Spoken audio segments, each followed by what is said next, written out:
Assalamualaikum warahmatullahi wabarakatuh. Selamat pagi anak-anak kelas 10 akuntansi. Berjumpa lagi bersama Ibu di pelajaran akuntansi dasar. Baik, mari kita berdoa sebelum belajar menurut agama dan kepercayaan kita masing-masing ya.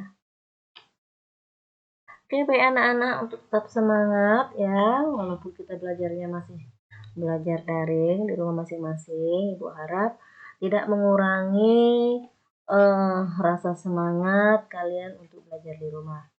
Baik, oke anak-anak. Untuk awal semester genap ini ya, pelajaran kita untuk pencatatan transaksi dalam jurnal. Anak-anak ya.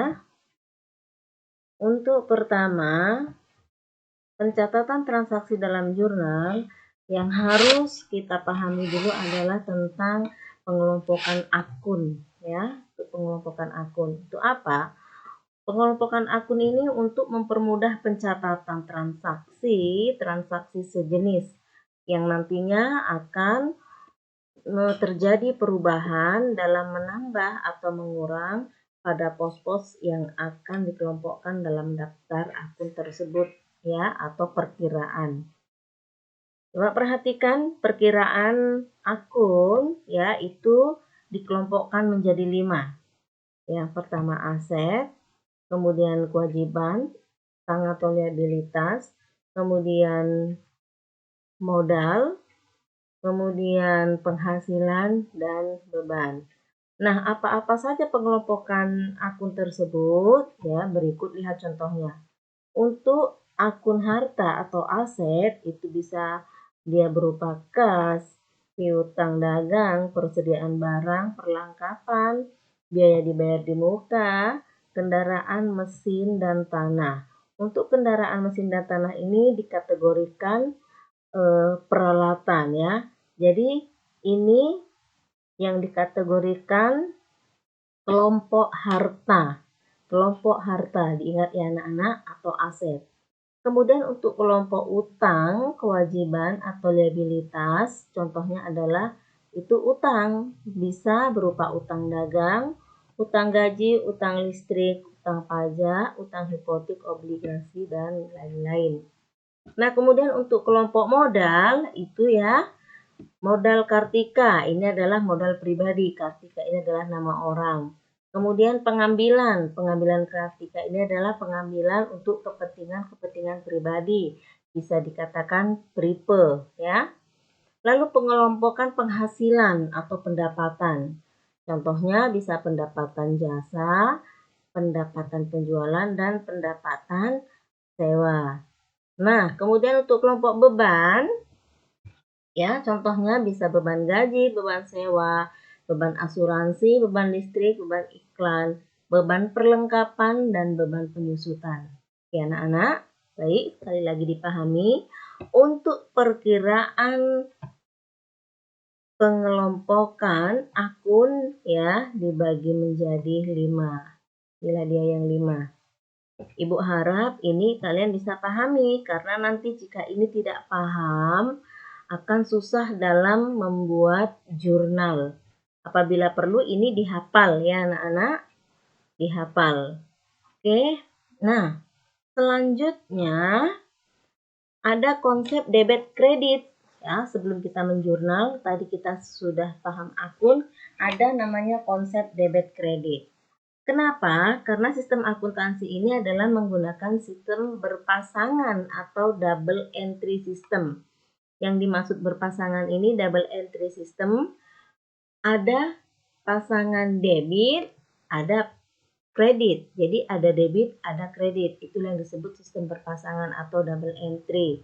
Ya, setiap transaksi akan mengakibatkan perubahan minimal 2 akun perkiraan.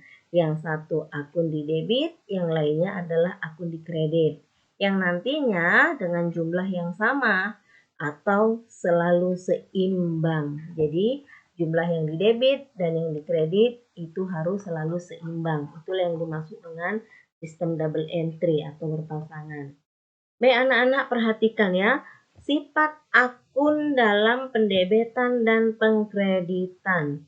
sifat akun ya, atau disebut saldo normal ya, saldo normal.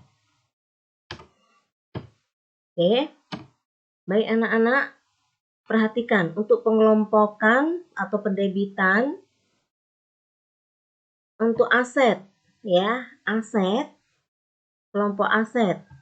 Jika bertambah debit, jika berkurang kredit, maka saldo normalnya debit. Kemudian untuk akun liabilitas, jika bertambah kredit, berkurang debit, saldo normalnya kredit. Kemudian untuk akun ekuitas, ya. Untuk ekuitas jika bertambah kredit, berkurang debit, dan saldo normalnya kredit. Begitu juga dengan pendapatan. Jika bertambah kredit, berkurang debit, saldo normal kredit. Kemudian untuk akun beban, ya, akun beban jika bertambah debit, berkurang kredit, dan saldo normalnya debit. Untuk apa ini bertambah dan berkurang dan saldo normal? Inilah nanti apabila terjadi transaksi yang mengakibatkan saldo normal ini nanti di mana ya, bertambah dan berkurangnya itu. Tempatnya di mana? Apakah dia akan di debit atau apakah dia di kredit? Inilah yang berkaitan dengan bertambah dan berkurang. Ya anak-anak, untuk hari ini demikian Ibu jelaskan. Di sini dulu pengelompokan akun ya supaya dapat dipahami, perlu juga dihafal. Kemudian ini sifat dalam pendebitan dan pengkreditan. Pendebitan dan pengkreditan. Ibu harap ini juga dihafal. Selanjutnya ya, bentuk jurnal. Ini satu lagi, bentuk jurnal. Bentuk jurnal umum seperti ini bentuknya. Bentuk jurnal umum. Pertama adalah kolom tanggal, kedua kolom keterangan, kemudian ini adalah kolom referensi, kolom debit, dan kolom kredit. Oke anak-anak, kemudian jangan lupa nanti jika membuat jurnal, ditulis nama perusahaannya apa.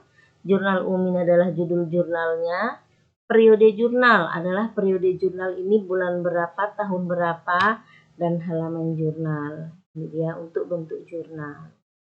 Anak-anak, Ibu harap dapat dipahami. Sekali lagi yang harus dihafal adalah, ini yang ketiga Ibu mengatakannya, untuk pengelompokan akun dan konsep debit kredit.